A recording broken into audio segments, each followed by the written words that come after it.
టీవీ45 news కి స్వాగతం. తెగల మధ్య ఘర్షణతో అడ్డుకున్న మణిపూర్ సీఎం నివాస సమీపంలో మోటార్ బాంబు గుర్తింపు బాంబు నిర్వీర్యం చేశారు పోలీసులు. రెండు తెగల మధ్య చెలరేగిన ఘర్షణలో మణిపూర్ రాష్ట్రం అట్టడుగుతున్న సంగతి తెలిసిందే.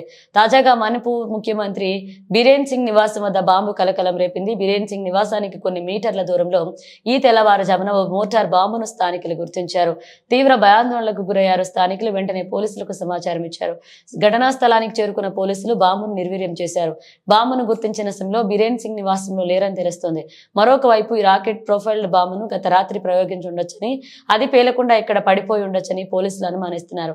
బాంబును ఎక్కడ నుంచి తీసుకొచ్చారు, ఎవరు ప్రయోగించి ఉంటారనే కోణంలో పోలీసులు దర్యాప్తు చేస్తున్నారు. సీఎం నివాసం వద్ద భద్రతను కట్టుదిట్టం చేశారు.